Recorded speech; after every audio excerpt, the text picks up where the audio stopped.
भूल कर भी किसी को न बताएं अपने ये राज। पहला, अपने परिवार की दिक्कत कभी भी किसी के साथ साझा न करें। सभी के परिवार में दिक्कत होती है, अतः इन्हें बताना मूर्खता ही है। ऐसा कहा जाता है कि हर घर अपने आप में एक अलग ही दुनिया है। इस दुनिया में जो कुछ भी हो वह बाहर नहीं प्रकट करना चाहिए। घर के लड़ाई झगड़े और समस्याओं के बारे में किसी से बातें करना भले ही बड़ा राहत भरा लगता हो, लेकिन कई बार यह मुश्किल और बढ़ा देती है। जितने ज़्यादा लोगों और जितनी बार इस समस्या पर चर्चा होगी, समस्या उतनी ही बड़ी होती चली जाएगी। दूसरा, चाहे कोई आपका कितना ही भरोसेमंद क्यों न हो, अपनी कमजोरी किसी के साथ शेयर न करें। जिस तरह अपनी कमजोरी किसी को नहीं बताते, उसी तरह अपनी ताकत भी लोगों से छुपा कर रखनी चाहिए। तीसरा, हमें कभी भी किसी शख्स को अपने भावी योजनाओं को नहीं बताना चाहिए, चाहे वह कितना भी करीबी ही क्यों न हो। हमें नहीं पता होता कि समय के साथ उस शख्स के साथ हमारे रिश्ते में कैसा बदलाव आ सकता है। चौथा, आपका प्लान आपका ही प्लान होना चाहिए।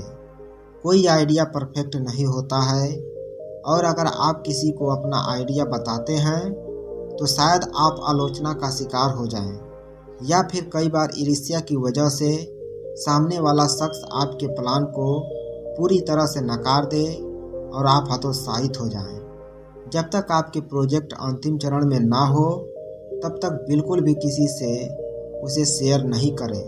पांचवा, हर किसी की ज़िंदगी में कुछ बेहद निजी और गोपनीय बातें होती हैं। इन बातों को हमेशा खुद तक ही सीमित रखना चाहिए। आपकी नींद, खाना और सेहत से जुड़े जो भी मुद्दे हैं, उन्हें जग जाहिर करने की कोई ज़रूरत नहीं है। छठवां, अपनी उदारता। अगर आप किसी के सामने अपनी उदारता की सेखी बखारते हैं तो इससे बुरा कुछ नहीं है। इससे आपकी बहुत किरकिरी हो सकती है।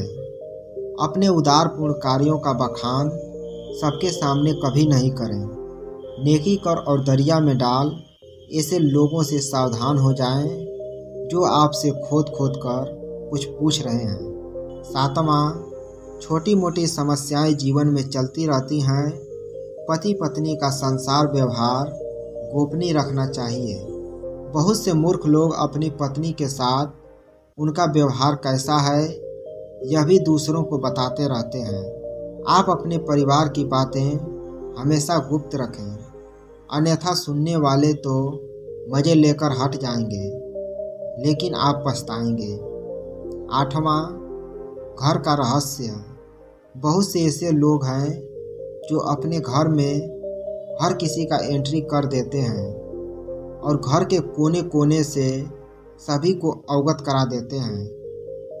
जो लोग आपके विश्वास पात्र हैं उन्हें ज़रूर इसकी छूट दी जा सकती है, लेकिन हमने देखा है कि बहुत से ऐसे लोग भी आपके घर में घुसकर उसे देखना चाहेंगे जिनसे आपका कोई खास संबंध नहीं है।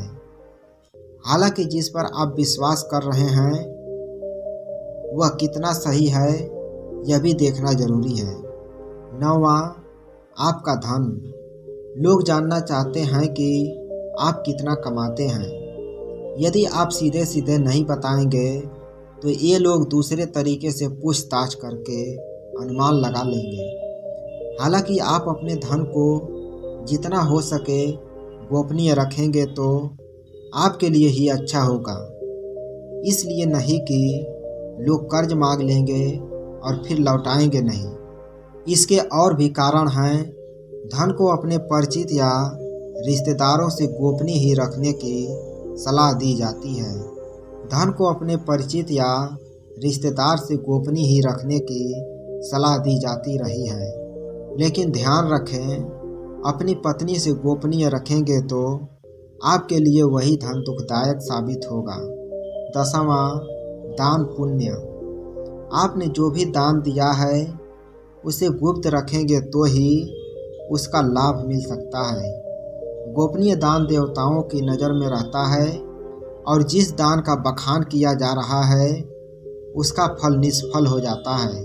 मंदिर में दान दें, किसी गरीब को भोजन कराएं या किसी भी प्रकार का पुण्य कार्य करें, उसका अपने मुंह से बखान न करें। यदि आपने इसे किसी के समक्ष जाहिर कर दिया तो समझे वह खारिज हो जाएगा। 11वां, गुरु मंत्र साधना और तप। यदि आपने किसी योग्य गुरु से दीक्षा ली है तो उसके द्वारा दिया गया गुरु मंत्र गोपनीय रखें। हालांकि गुरु मंत्र कई प्रकार के होते हैं, जैसे किसी ने आपको कुछ ज्ञान दिया या कुछ हुनर सिखाया, वह भी गुरु मंत्र है।